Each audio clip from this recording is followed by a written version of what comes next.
Welcome back to Piers Uncensored. Clinical psychologist Dr. Jordan Peterson is one of the world's most fascinating and controversial intellectuals. His books sell by the boatload.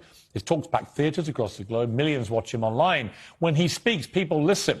I interviewed him earlier today at length, and we'll air most of that conversation next week. But on the day that Putin threatened nuclear war on the West, I had to ask Jordan Peterson for his analysis on the war in Ukraine. His response was as grave as it was startling.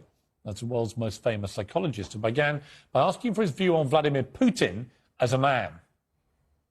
Well, he's a lot more like everybody else than anyone thinks.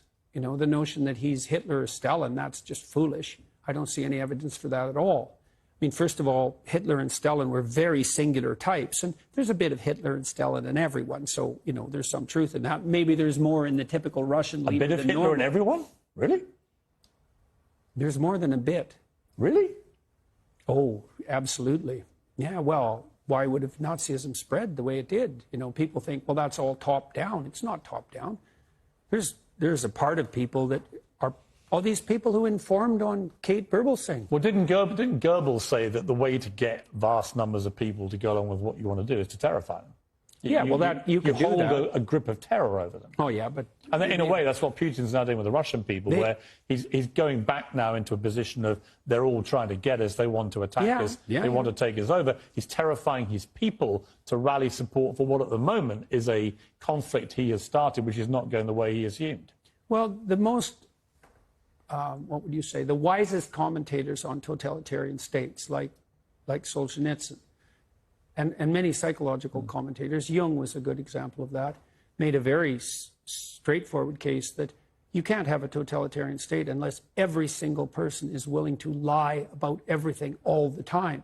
And you can think about that as top-down because the leaders lie too, and they also enforce punishments if you don't lie.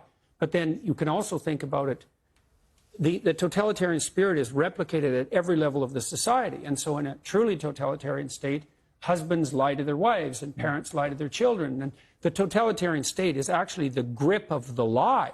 And so, and people will certainly go along with that. I mean we're seeing that emerge here with cancel culture. It's like lie or else. Yes. It's like, yeah, well. And the Russian people will be bombarded all the time with state media propaganda and will be buying into a lot of what Putin is saying. Yeah. How does this war end, do you think?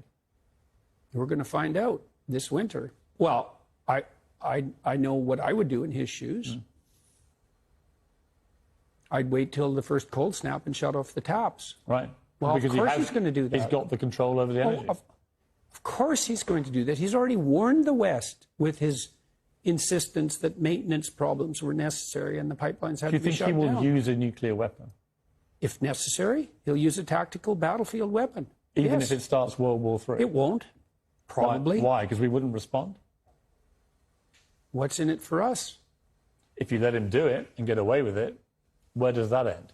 Then you are into a Hitler analogy. Look, you can get yourself in a situation, no problem, where there's no good outcome. We're trying to do that right now on every front we can possibly imagine. We can easily get ourselves in a situation where it's hell this way and hell that way. That's highly probable. Well, should the Ukrainians give the Russians anything? When I was over there recently interviewing President Zelensky, what I was struck by was everybody I met in Kyiv, the capital city, were utterly resolute. Don't give them an inch of our land. Yeah, well, I can't speak to that because I don't know what the preconditions for peace might be.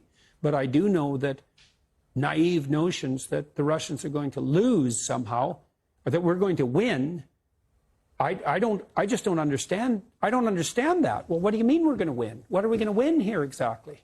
Well, I guess a victory would be that the Russians retreated from Ukraine. With Ukraine in ruins. Right. Well, okay, fine. That's a hell of a victory. Like, I think Putin could manage that because I think he could tell his people, and I think they might buy it. It's like, we accomplished our objective. We devastated Ukraine and we kept it out of the hands of the West. And that's not great. It's not what we had hoped for, but it's better than the alternative. And I think they would buy that. And I think when Putin went into Ukraine, I thought a bunch of things, which I made a YouTube video about that. People criticized like mad. I thought, okay, well, what's happening here? Oh, I see. his end game for failure is that Ukraine is left in a smoking ruin. Oh, that's a victory. So then he can lose with impunity. Right. So how can we win? We can't win against Vladimir Putin anyways, because you cannot win against someone you cannot say no to. Period.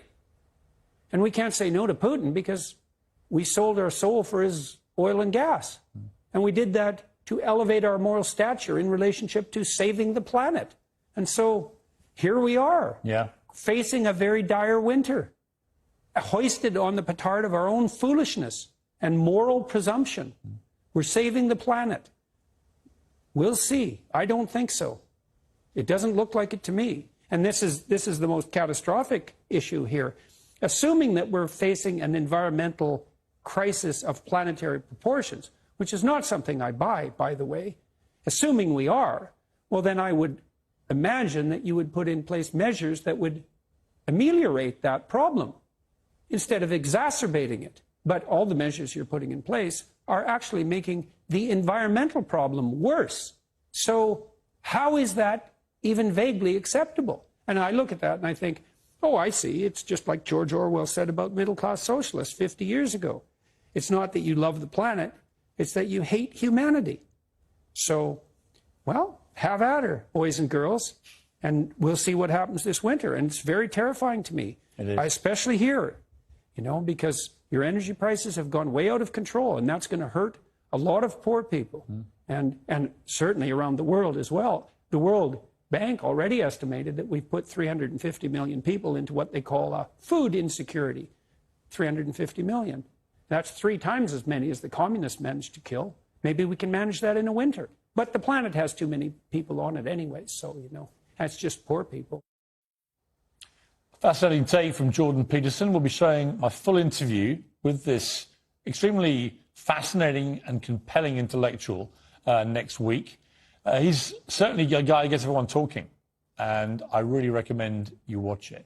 There were several moments which took me by surprise. One was when he got very emotional on stage of the interview. Another, when I asked him if he could analyse me. And to say,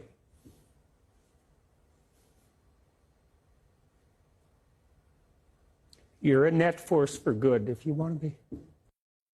Having met me now for an hour, what would your initial clinical diagnosis be? Well, you'll get that answer next week. I'll keep you on tenterhooks, but it's quite fascinating, I have to say. Well, Jordan Peterson says the West can't beat Vladimir Putin. Is he right? And are we facing potential nuclear war?